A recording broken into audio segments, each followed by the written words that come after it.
introduce yourself to the community that's here?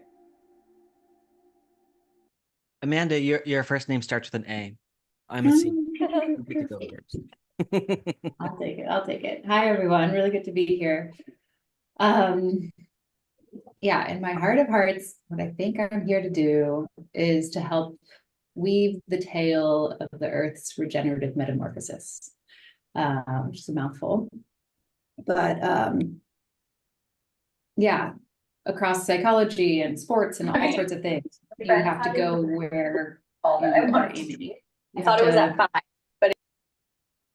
Okay. You have to know where you're going in order to get there. And weaving the tale is something I got from Starhawk, who's a mentor and friend of mine. She talks about, for the story to unfold, someone must tell the tale. And the idea that the Earth could be in a regenerative metamorphosis is a new one to a lot of people. And yeah, I'm really excited to help be part of that kind of speaker system for the ecosystem. So my background is originally in international development, poverty alleviation, and women's empowerment work. And then I kind of saw the writing on the wall that if we don't deal with climate change, all of that work will literally get washed away in landslides, as I saw happen when I was working in Bolivia.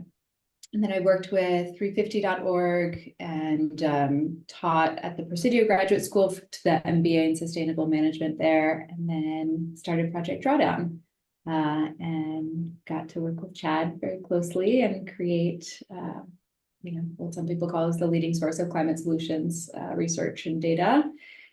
And through that, see that we can actually cool the Earth in our lifetime. That window of opportunity is simultaneously narrowing and widening somehow. We're in such a strange metamorphosis, chrysalis goo, where like the clutch is in, whatever metaphor you want to use. But yeah, then after that, I went to the Buckminster Fuller Institute and ran that for 5 years, kind of scaling a bunch of the solutions that we had researched at Drawdown. And then 2 years ago, we started RegenIntel. And then I'm also working on a project called Museum of TMRW, which is an immersive experience. It'll be permanent in Washington, D.C., around really stepping into an embodied experience of what it feels like when we have radically succeeded at solving the ecological crisis. When all 9 planetary boundaries are within the healthy range again. So kind of inspired by Meow Wolf and inspired by some of the fun museums out there that are way more experiential. We're using that to, kind of feed people the future that we want. So that's a little bit about me. Wow. On to you, Chad. Thank you, Amanda. Yeah. Thank you, Amanda. Always my muse and my guide in all things that I do, I feel in life. The amazing Amanda Joy Ravenhill and the amazing group here. I see some dear friends. Alden, I want to give you a quick hug. I just was noticing your beautiful face. Wonderful. We also see Megan and Farhan, who are RegenIntel fellows, actually from this last RegenIntel course that we launched. So it's really beautiful to see this community coming together. And I think to echo a lot of what Amanda started with, I see my role is certainly as a storyteller, and I'll talk a little bit about what I mean by that in a minute, but also really as a coming together. And I see my role and things that I, very passionate about is how can we weave together not just my story, but our story, our collective story, and how each thread in that tapestry is an integral part of the whole. And so how can we bring people together and with a common purpose? And that common purpose is ensuring life thrives in abundance, becoming again a planet positive species, which I think, is something that all species are inherently planet positive, but our species has deviated a lot from this course, this more natural state of being. And so how do we reconnect and reorient ourselves back to becoming planet positive, like every other species on the planet, with a common goal, ensuring life thrives in abundance? And that led me on a very windy journey. And in fact, I would say it hasn't even been the entirety of my journey over life. I actually trace back what I called it my first step on the journey to regeneration back in 2008. I was in the midst of a PhD program. A lot of people think, because Amanda and I, worked on Drawdown and created the Drawdown solutions frameworks, that we're climate scientists, but we're not. We're not atmospheric physicists. We can use the name scientist, I suppose, but I don't think either of us have ever, in my recollection, ever used that word, because we come from a very different space. And like Amanda, I don't come from a space of atmospheric physics and climate modeling. It's a very different world. I was doing my PhD in 16th century art, language, storytelling, or in short, propaganda. How propaganda, or mediums through which we embed meaning and disseminate to audiences in order to change behaviors and change mindsets. I was studying the formation of the early modern state in Europe in the 16th century, the imperial propaganda of the Holy Roman Empire. And it's about art, language, storytelling, and how you tell that story in order to change institutions and change systems to think differently and behave differently. But in 2008, I went on a sabbatical to sub-Saharan Africa, and I traveled through 4 countries: Zambia, Mozambique, Malawi, and Tanzania. I was invited to a royal wedding of a indigenous tribe in Zambia. My friend's sister was getting married, and who could say no to a royal wedding in Zambia? I couldn't. So I went, but that 2-month backpacking journey across those 4 countries transformed me. I'm a fairly sociable character, as some folks know on this call, and I love to meet people. I met so many local communities and indigenous peoples along that journey, and fell in love with the joy and beauty that those communities had, the interconnection that they had, which was so starkly different from Western New York, where I grew up, or certainly Washington, D.C., where I cut my teeth with my first degree, or definitely Northern Europe and England. Very different types of communities. And I also fell in love with the environment and biodiversity that I saw, which is very few places in the world can you go to and still see wildlife as one can in sub-Saharan Africa. And at the same time, I witnessed the degradation and destruction of that environment, and the degradation and destruction of those very communities that I was falling in love with. The joyousness of those communities. We're still witnessing the degradation and destruction through poverty, hunger, inequalities of the very system that I was studying the formation of in the 16th century. So I flew back to Oxford, and 5 days after getting off the plane, I gave up my PhD after 4 years into my PhD, gave up my PhD, quit my job, and flew to Berkeley, California, where my travel partner happened to be living. And I moved to Berkeley, and that began my journey to regeneration, because at that moment, I decided to dedicate my life to the intersection between local communities, indigenous peoples' rights and well-being, environmental conservation, and biodiversity.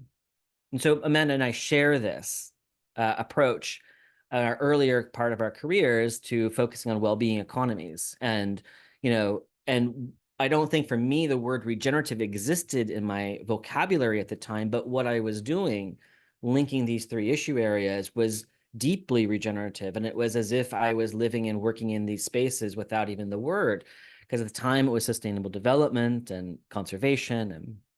And of course, working with indigenous peoples for 16 years, you develop that regenerative holistic viewpoint.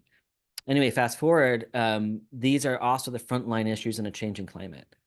These are the biodiversity, indigenous peoples, and those experiencing the greatest poverty, inequality, and inequity in the world are the ones most affected by the changing climate. And so I began working a lot in climate mitigation and adaptation, not as a scientist, but certainly as a data junkie, because I got another degree in public policy and quantitative analysis. And then I met Amanda Ravenhill. And I met Amanda Ravenhill and learned the word regenerative.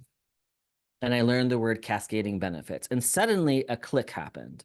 And I realized that everything I was working towards was encapsulated in these words and concepts that Amanda Joy had shared with me back in 2014 when I got together with her to co-create Project Drawdown and the Drawdown Solutions Framework. And so this is a bit of a longer intro, but I hope it's useful.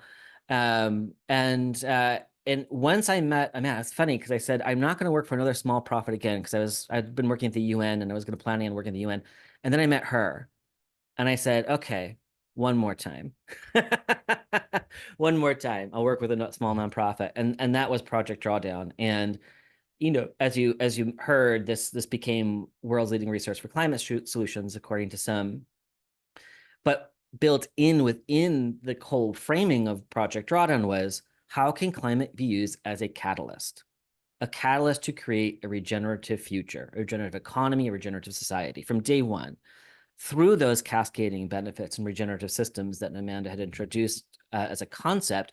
How can we use the greatest crisis that we're facing that requires us to change everything that we do, because everything we do contributes to climate change and global warming? How can we change everything to affect global cooling and at the same time create the very mechanisms and ways and mindsets to become a regenerative system? So how can climate be used as a catalyst? And that led over time. Eventually, I led Drawdown for 8 years. A couple of years ago, I left to create RegenIntel, Regenerative Intelligence, and our nonprofit, the Global Solutions Alliance. And the intention with GSA and RegenIntel is our mission is to activate humanity to become a planet positive species in order to create a regenerative future that benefits all life. Right? That's the goal of RegenIntel. And of course, Amanda was the first person I called because we are a regenerative organization. So we're co-founded, co-owned. Member owners are almost the entire original Project Drawdown team, as well as the core researchers, all came on board to co-create RegenIntel as the next evolution of the first vision and mission of Project Drawdown was climate. But then how do we take that data and scientific basis and then weave in regenerative principles, indigenous mindset perspectives, and other ways of knowing, and also implement solutions from a regenerative perspective? And that's the goal of RegenIntel and the Global Solutions Alliance, is the evolution of what I think originally created at Project Drawdown, but really to enable a regenerative future. And I'll pause there, and hopefully that was a good intro to RegenIntel as well. Thank you, Chad. That was amazing. And you shared a lot there. You shared about how you were able to do a whole career switch. And through the finding of Amanda, this powerhouse and this reflection, you were able to move forward and make all this momentum. And that's really something that I was able to find within the RegenIntel course, was a community, because for me, the same thing coming into environmental and regenerative awarenesses happened through a friend, Sky, who was also part of the RegenIntel course. He came in, an incredible videographer. He's focusing on saving the Mayan culture in the rainforest in Mexico right now. But he inspired me so much with his passion that it started a life switch, living sustainable life, living with the land, living within community and with people. And it's really within community that you find the inner resources and the resilience to make steps forward and what can sometimes feel impossible. So over the 15 weeks that we were in the foundations course last winter, we learned about all of the cascading benefits.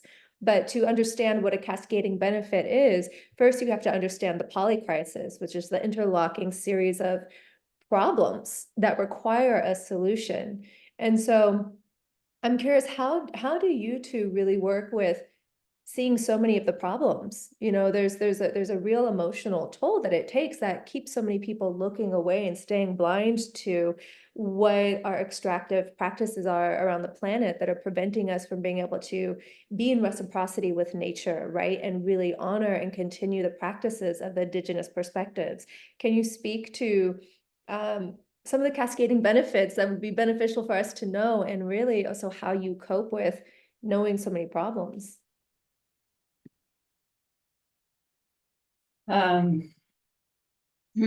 It's hard. It's hard to hold it. And I think the kind of balm for it, the balm of my heart is that I'm not alone at all. You know, and I think there's a tendency, I think if you're familiar with Enneagram, I think a lot of people in this movement are like 4 and 3. 4 is like you'll always feel alone and misunderstood and sad, and 3 is like hyperachiever. So I think there's elements of both of that. But what comes to mind when you said that, Marley, was there's the polycrisis of like the interconnecting and interdependent crises, where like you pull on one and it can cause a cascade in others, and often, you know, second and tertiary unintended consequences that can be awful, and you end up playing whack-a-mole. And the polycrisis is defined by kind of like the interlocking nature of all of that and how one can make another worse. The metacrisis is the driving force of the polycrisis. So what is happening underneath? What's the common generator functions, the common precursors to all of these crises? And again, there it's disconnection as one of the main things, right? There's many ways to slice it. But disconnection from ourselves, from our love, spirit, the ineffable, whatever you want to call it. Disconnection from one another, disconnection from planet, disconnection from, you know, as Buckminster Fuller said, I don't know what I am. I'm not a category or a noun. I seem to be a verb, an evolutionary process, an integral function of the universe. That kind of connection, that kind of awareness that we're all integral functions of nature has largely been lost in this kind of modern Western culture that we live in. And so, yeah, kind of coming back to that, like what are the root causes? What are the generator functions of this? Acknowledging its disconnection. How can we imbue connection in all of those different ways in everything that we do, but also feel it in our hearts? Like the grief is so tremendous, and it's a hyper object. I don't think I'll ever have my arms fully around it. But knowing that I'm not alone in it, and not even that there's other people, like there's other species, you know, that have operated for millennia, millions of years. I don't know my history well enough, hundreds of millions of years, the same species. Anyway, who have been like dancing with another species, a plant with an animal or a fungus with an algae or whatever. And then they show up and one day they're fucking dance partners. No sign of them whatsoever. Like there's a lot of grief happening. We're not alone in it. And so that really just, it's more tragic in some ways, and also brings me calm to feel the connection in the grief. And that's like the grief becomes a pathway to becoming a more regenerative human, of understanding that the world is way more verby than noun. Yeah, beautiful. I'll jump in and you know, I think Amanda and I share a lot of the similar energy, which is why we are always so drawn together. But I will add a bit more because I mean I feel very much the same. But what I'd like to add to is like most people think, and I know actually we call her the queen of silver lining. She is extremely positive, but they think that we're probably like the overly optimistic, overly positive, you know, we can solve all this and we're going to save everything and it's going to be, and we are both very positive people. And obviously we're all how we can create a solutions oriented paradigm and a mindset focused on solutions and possibility and collaboration. As opposed to the paradigm that we're currently operating in, and the systems that we're operating in now are predicated on problems, tweaking problems, fixing problems, fear as a motivator, and of course, you know, in this environment of conflict and competition. So we're very positive in like the messaging of the mindset that we have to have in order to make the systems transformations that we need in order to be planet positive, right? But I'd say, as you just heard, like we are also sitting with the grief and the realities of the polycrisis and the metacrisis, that's as Amanda referred to. We have to sit in that reality. We can't be ostriches putting our head in the sand and saying everything's going to be okay.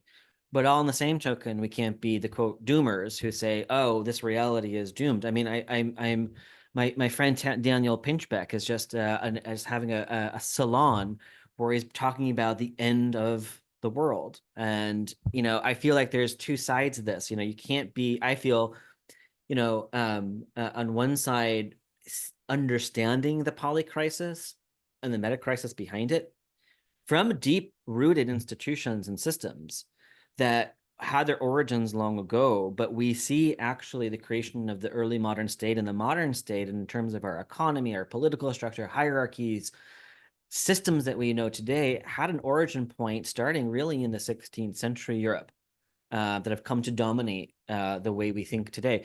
And so seeing and knowing that history and knowing the realities of the present challenges of today, it is really hard to imagine how we get out of it. So there's the doomers who say everything is a disaster and nothing can be salvaged. And then there are those extreme optimists who say, oh, we definitely have all the solutions and we don't need to be really focused on the realities. I actually kind of sit in both. And I feel we have to be grounded in the realities of what's happening in order to create a real vision of the future that we want to step into. And we have the solutions, yes. And we know what the solutions and strategies and mindsets are to do that. And we can talk at length about all of them. And a lot of what we teach at RegenIntel is about those very solutions and strategies and mindsets that we need. And so we know what to do. But if we are too optimistic, we have a vision of utopia, and we need more protopic visions that in the zones of possibility that are realistic. And sitting with that means that the reality is we are already reaching tipping points. We are already experiencing extreme effects of climate, particularly indigenous communities, biodiversity, our fellow species, and the world's most impoverished and unequal. We're already experiencing it today. Actually, they were experiencing it yesterday and years before, and experiencing it now, and we'll experience more to come. And there will be moments of feedback where the Earth's feedback affects us in catastrophic ways, already built into the system. And so when we sit with the realities of that, sit with the realities of what that future can hold, it can be a huge burden because it's emotionally draining and it's frustrating every single day. Like, we know what we can do together, people, but why aren't we doing it? And what gets me going is a few things. One is the community, like as Amanda referenced, how do we bring people together to be that be supportive and be co-creating that future allows us to be sitting in the reality, but also having the determination and hope to actually create that future. But I also sitting with the reality and being able to envision that future in a realistic way, I just see opportunity after opportunity after opportunity. So this is my framing here. What keeps me going in this space is we have countless opportunities to design a future that we actually want, that works for all species, works for all life. And if we can only help others through our storytelling and our education and other things and our community growing, we can help people start to see, not the problem, not just the problem, or not just problem solution, but see the opportunity. Because that's to me, the ticket is an opportunity for people to make change. When they start to see the opportunities for them, their community, their family, that's when they start taking action. So for me, it's very much like, how do we ground ourselves in reality, but not be mired in the fear problems paradigm, move to that solutions and possibility paradigm, and then see things as opportunities and be able to communicate the opportunity and get people going. To me, that feels like something that is actionable and something that we can actually get people on board to do.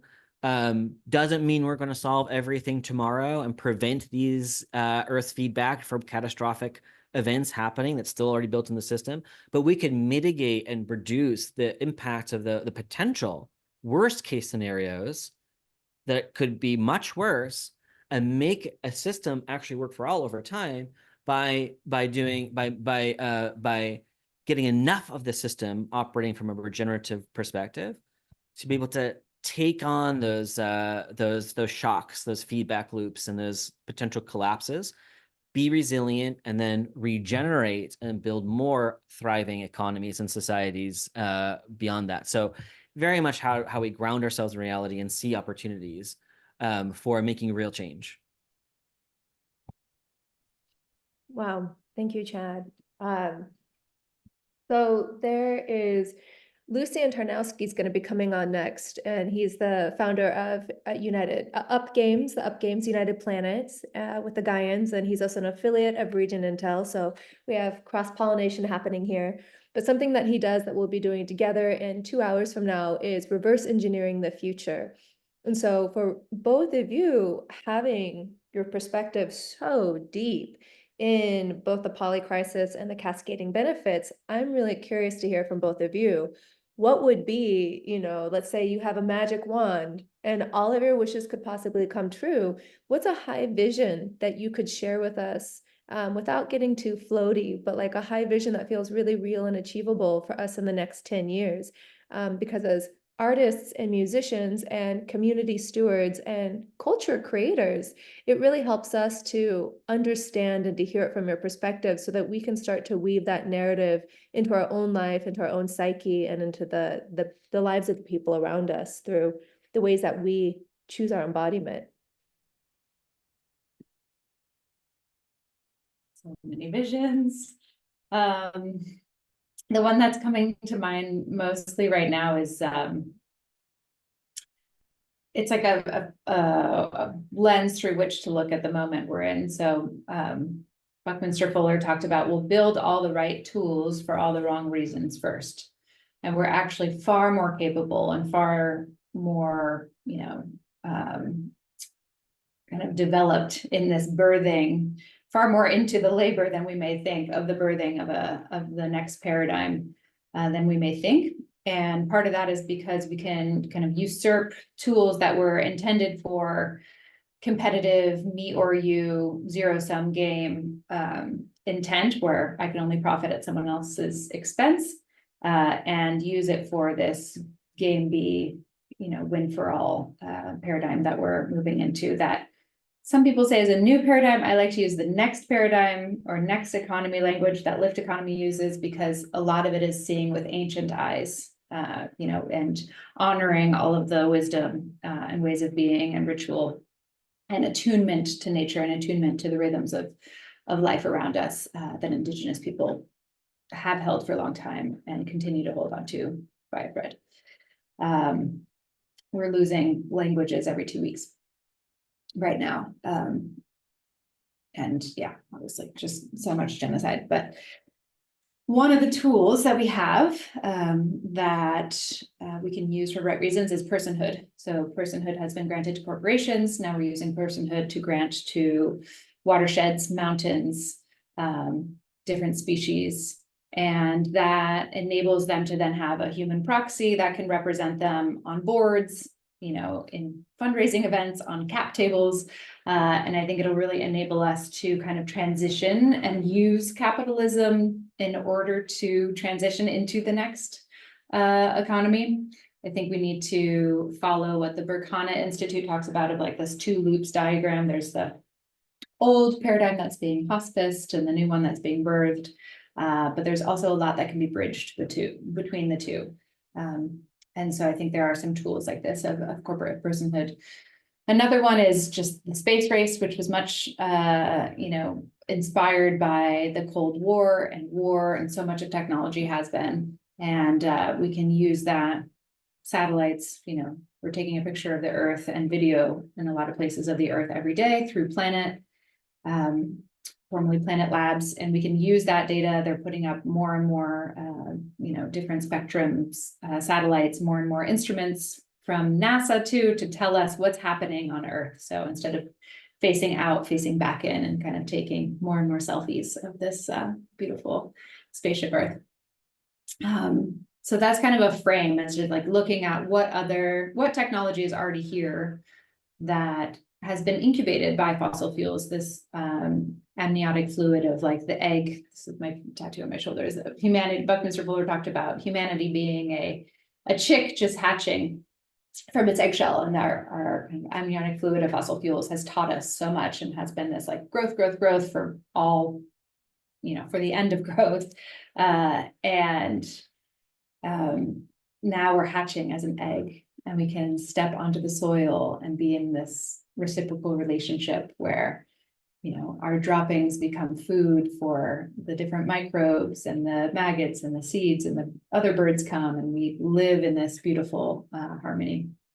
So I see that happening. I see humanity, there are already many bright spots where humanity is net beneficial to nature and a welcome species in their watershed. And I think getting beyond that, that kind of fear that humanity is not worthy of being in ecosystems, I think is a big one. And understanding that, there's Lila June's work. Lila June is a teacher and part of RegenIntel. She teaches about how many indigenous cultures, they worked with their land to create ecosystems and create life around them. And so like the buffalo weren't only chased by Native Americans, but the buffalo chased the people back because the people were making such incredible meadows and prairies for the buffalo to thrive. So lots of visions. I mean, if you look at the 9 planetary boundaries from Stockholm Resilience Center, just put a link in the chat here of Johan's recent interview. There's so much to do. Detoxification comes to mind in terms of just all of the PFAS and the alien chemicals. There's more and more research out there about myco-remediation using mushrooms and other bioremediation tools in order to take those toxins out of the environment, which is really important because they're disrupting our endocrine system, and we really don't know the full effects of all these poisons on our genome. So yeah, mushrooms. I feel like between mushrooms, seafood, and hemp, most industries could be disrupted if we just put our money in the right place. And then I'll just finish by saying Tom Chi, who's also an instructor in this coming RegenIntel course, has done this analysis of like the biggest direct air capture plant, which is bigger than all of the previous direct air capture plants. So it's like a technological kind of machine-based solution of taking excess atmospheric carbon out of the system. That plant is not as effective as 200 beavers being introduced back into landscapes. So when I hear about stuff like that, I'm like, okay, we got this. We just need to be focusing really on nature-based solutions and acknowledging that 30% plus of our greenhouse gases get sequestered by land and ocean systems. And it's really about cooperating with them, cooperating with biodiversity. And there's more and more people tuning into that. There's like new funds all the time and new promises, and looks like the world's going to be committing to 50 by 50.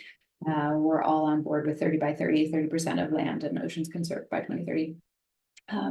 So yeah, I could go on, but I'll pause there. Thank you so much. And thank you for all these links that you're putting in. I really appreciate it. They're going to be included in the follow-up emails for people to follow up on. Thanks. Chad, what you? What do you see in this well, possible future? Yeah, I think I'm really happy that Lucian's coming on soon. I mean, Lucian's a dear friend and also a RegenIntel instructor. So as you can see, that we have a lot of folks in the RegenIntel community, because it is really about bringing together so many folks. And I think that to me is my vision of 10 years from now, is a radically different way in which we operate as a species and coming together. And I think for the very first time in our human history, we have the capacity from a technological perspective to really have a globalized knowledge system. And that doesn't mean there's one way to do things. It's how do we create global knowledge systems as a commons that are informed by local and regional ways of knowing and information, data, knowledge, etc. And we have the technology to create, and it's going beyond just like the internet and the web right now. It's really ways of creating distributed networks of knowledge sharing, of governance, of ways of in which we can actually embody and implement a really regenerative mindset across the world. It's very hard to do this, I think, 10 years ago, 15 years ago, without the advances of technology. But of course, it's a double-edged sword, because as the technology grows and we have more distributed networks and we have more use of technology and connecting knowledge systems at these scales, it requires more computing power, more data centers, more energy. And so coupling that with technology that we know works today to create renewable energy systems with more innovation, so we're reducing the burden and we're reducing the demand of resources in order to produce this renewable energy future. We can envision a future where we're actually at 100% renewable energy, where our solar panels are no longer these massive giant installation panels, but are becoming more and more resource productive. So less and less materials, higher capacity factor, generating more with fewer impacts on our actual material systems. And solar panels, wind turbines, geothermal, micro hydro, micro wind. We have such an array of energy systems to power a future where we can really transform the way we operate from an economic and social perspective at scale, but learn from each other through these types of integrated knowledge systems. I see this as the key and something that's going to happen within 10 years. Do I think that means the entire system is going to change and everything's going to be 100% solved in 10 years? No. My actual goal is around 30%. I think even with that system where we can create more globalized and interconnected, knowledge commons connecting local, regional, and global, well, I think that's possible and will happen in 10 years. I actually think the systems and institutions won't change fast enough. It'll take some more time, but I hope that we can get about 30%. That's the number. It's not a scientific number. It's not a definitive number, but I can estimate roughly about 30% of the system operating from a regenerative model. And when I say the system, I mean all systems: energy, transportation, built environment, materials. As Amanda said, we get 30% of industry coming from the ocean, from hemp, and from what was the other one? What is the three you said? Mushrooms. Mushrooms, of course, mushrooms and fungi. Mhm. If we can get that 30%, and then 30% of everything else in our system operating from a regenerative model, I think when these catastrophes that are looming and coming, and the reality of the science says they're here and coming, when that happens, it's enough of the system so that we can shift the rest. If about 30% is operating this way, and when these cataclysms and catastrophes come, again, not a doomer. This is just reality. So we can't be fearful of this. It's kind of built in the system. When they come, we'll have enough of the system to be resilient, and so that the rest of the 75% can shift the capital, shift the way they do business into these other models that are existent all over the world. So when you say in 10 years, what's my goal? What's what I vision for that 10 years in a realistic, pragmatic way?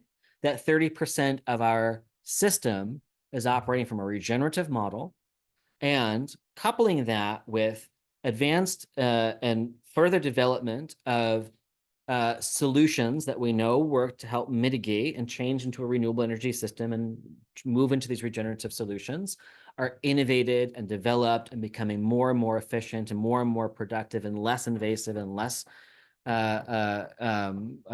extractive, and creating a knowledge system that actually is free, open, and distributed, and can operate in a way that totally disrupts how knowledge, information, and data are accessed, used, and are ultimately meaningful to people at all scales.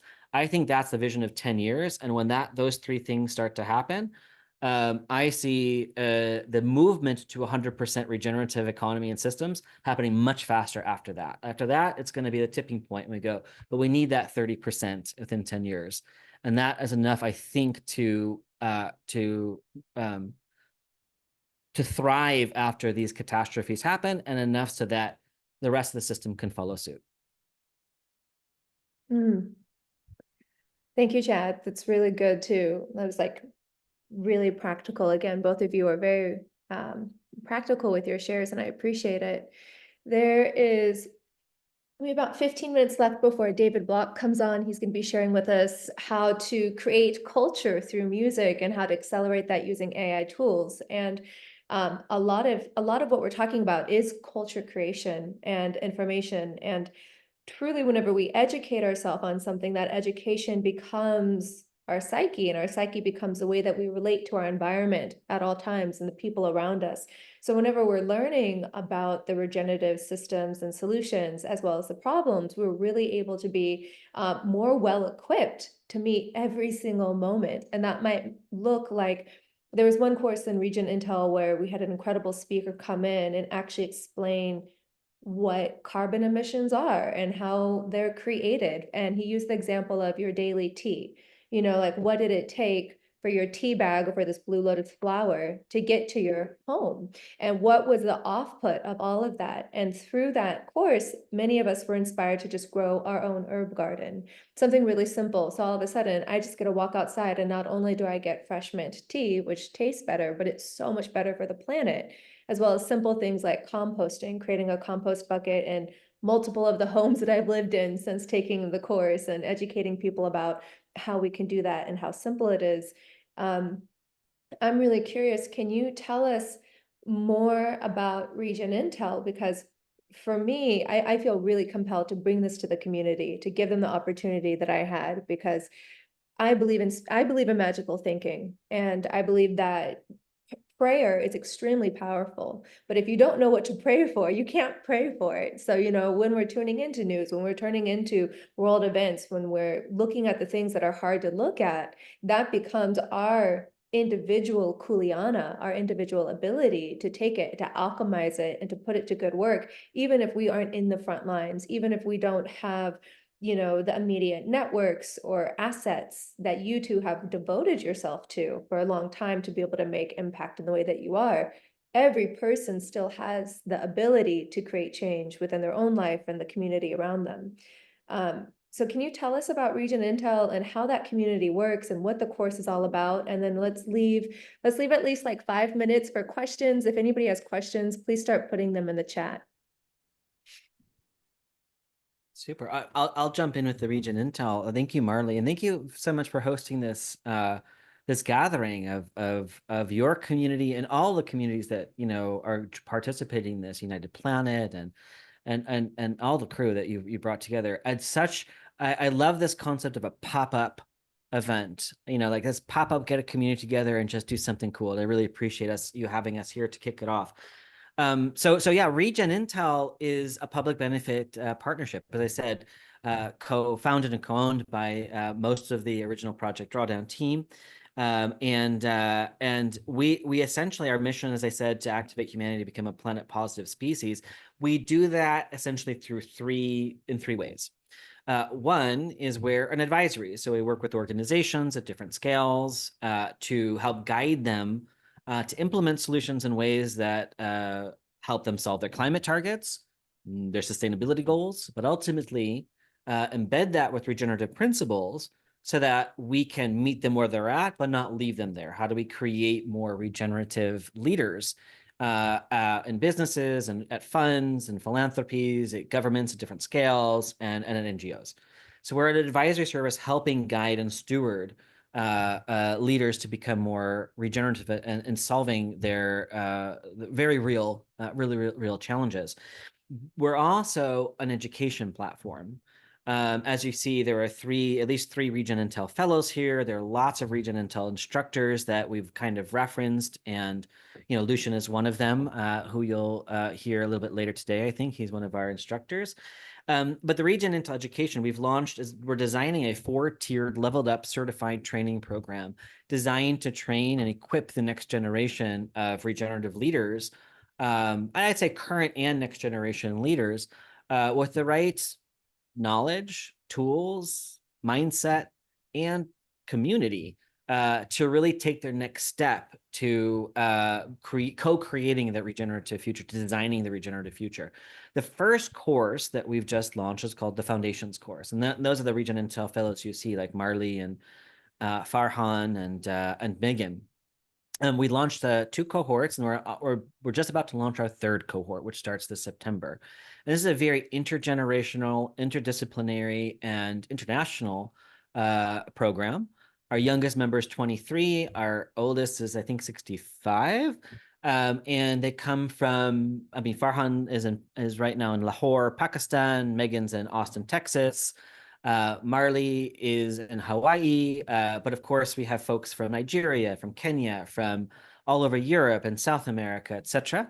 And people come from all walks of life. So there are people who have been in the climate sustainability and regeneration world for decades, and folks who've never taken a class in climate. So it's a very diverse group of folks who come on board, and that's by intention.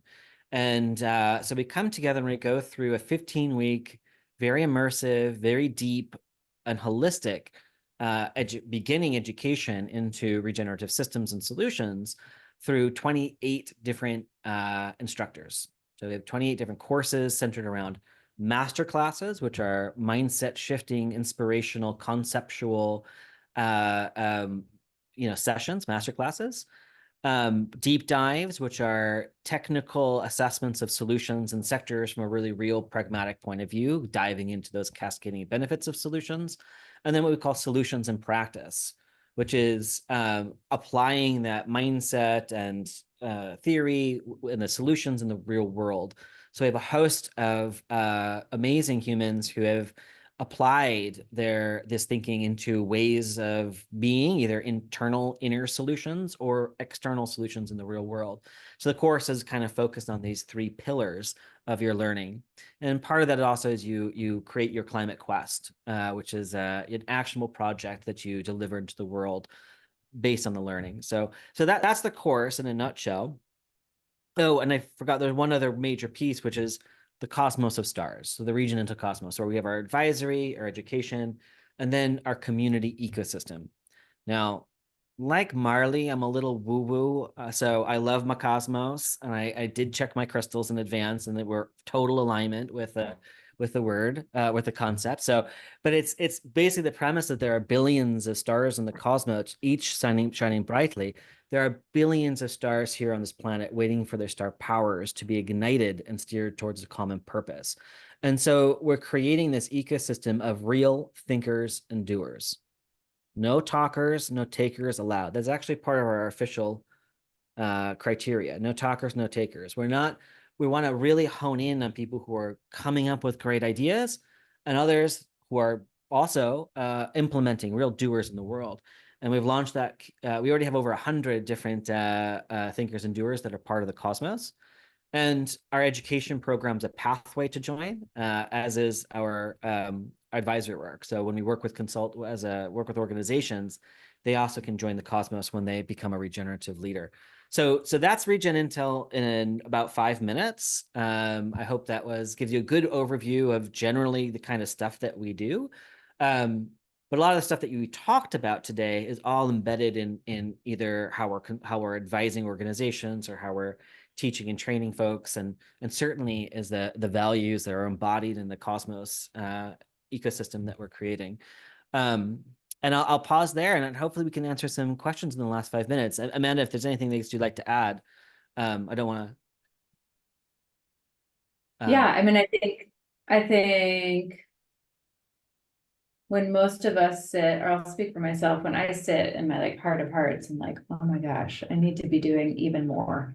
And it's easy to let the collective apathy get you down, and to not do everything that you're actually inspired to do. And being in a course like this gets you, as Marley just posted, there's weekly rhythms, and you have that social cue and that, social capital that you're playing with to actually get to research and work on the things that in your heart of hearts you really want to do. But life gets distracted. We live in the freaking pinball machine of distraction hellscape of social media. It's really hard to like actually focus on what we really want to. So this is you can think of it as like a really amazing scaffolding of accountability for that which you already want to do. And there's so many hours in the week. There's so many hours. If it feels like you don't have time, just kind of invitation to cast that aside as a cultural conception that you're too busy. The world is asking you to show up. So listen. Thank you. Thank you, Chad. Thank you, Amanda, so much for coming on and being speakers today, really sharing your heart, sharing your background, and giving us a glimpse into what a potential pathway could look like, whether we want to go full blown or just integrate and introduce new practices into our daily life. Floor is open. We have a couple minutes here. Does anybody have questions for Chad or Amanda while we still have them on live? If so, please go ahead and unmute yourself. Yep. Hi, it's William Kendall. Hi, Chad. Good to see Hi, you, William. Amanda. Hi. My question is, you talked about, and aloha Marley, you talked about culture creation. In your mind, are there media paths or story content creation paths that you think have the most impact for the types of messages in the short and midterm that need to kind of meet people where they are and get out to them, particularly, generationally as viewing habits and et cetera, engagement habits are changing. Are there any particular media paths or story paths or content creation paths that you felt like are most effective? I just learned that both seatbelts and drunk driving, or like designated drivers, were like specific campaigns that people had in Hollywood to get them into storylines, and then policy was able to be passed. So I don't know if anyone's doing that on the regenerative side of things, but like working in Hollywood with the people who are already writing scripts would be like, here's dozens of things that you could put in around mushrooms or hemp or personhood or whatever this list would be. I would love to see something like that happen, but I don't know if it is, but it's a pathway. Cool. Thanks for manifesting it. Mhm. Let's help Let's you manifest it. Yeah. Exactly. I feel like there could be a need for it. So maybe that's an offline conversation, but there was a quick follow-up. There was a global media and storytelling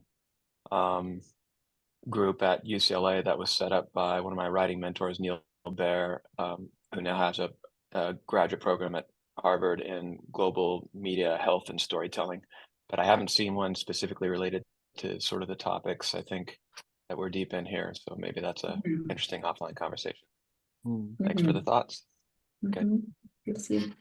I'll just want to add to that. So first, totally what Amanda said. I mean, and I've had many conversations, in fact, with folks at like Netflix, and like, how can we start ensuring that that solutions are ubiquitous in all forms of media, so that when you're looking at a Netflix show, you're not seeing ICE or internal combustion engine vehicles. You're seeing EVs and bikes, and you're seeing everything's all you see. And so how you normalize solutions as a form of storytelling is having the entirety of the background of what you're seeing and experiencing and hearing, etc. It's all solutions, the entire solution set. It's hard to do, and I've had lots of conversations with folks at like Netflix to see this happen and others, and it's hard. It's not easy. And as I often said, as I said quite a long time ago, when I was doing this interview for global advertisers, and someone asked me like, what would you do if you were in an elevator with Bill Gates? And you ask, what would you ask $1 million for, or $1 billion for? And I said, first of all, I'd ask for 2 billion. Always ask for 2. And then second, I said that 1 billion just dedicated solely to that knowledge commons platform that I was talking about a little bit earlier, but the other $1 billion to an advertising campaign to get the best of the best advertisers and marketers in the world funded to advertise solutions. Because right now we do a great job in our climate community and our sustainability community. We do a really good. There's a lot of talent. We do a lot of great work, and the other side has some of the best advertising and marketing firms in the world continuing to produce Super Bowl commercials with like SUV vehicles churning out gas, from the tailpipes, So we need to switch that whole paradigm by having really like the best advertisers in the world helping us tell these stories in those mediums. And the only other thing I want to add to that, William, is make solutions cool. Make them cool. Make them, as my friend A.Y. Young says, make them dope. You got to make them dope, make them really cool, so that when people are looking at it, they're like, that's cool. I would get into that. Right now, we're telling stories about solutions that are pulling on heartstrings, or we're, creating this bright future that just looks cool, or looks interesting, but it's not like cool. It's not hip. It's not like getting people, it's not dope, right? So how do we do that? How do we tell the story of making these solutions like cool? How do we get influencers to do this? And not in a contrived, silly way, but in like a way that's like, again, part of it is normalizing the solutions by making them cool and seeing them ubiquitously. So I'll stop there, and maybe we can get a time for another question or two before you have to run to the next one. Well, let's see. We are at the top of the hour, and so are there any other questions here before we continue? Excellent. Well, Chad, Amanda, thank you so much for coming on, for being a part of launching the speaker series. Thank you for sharing your story. Thank you for introducing us to your community. For everybody, I already put in the chat, but if you're a member of Gaia Temple, who's hosting this call today, or if you're a member of United Planet Up Games with Lucian, who's talking in an hour from now, you automatically receive a partial scholarship to join the course. So if that's something that you want to know about, feel free to fill out the application that's in the chat. It's going to be coming out again in the replay, and you can reach out to me personally. You can also reach out to Chad and Amanda. Their websites are also shared in the chat.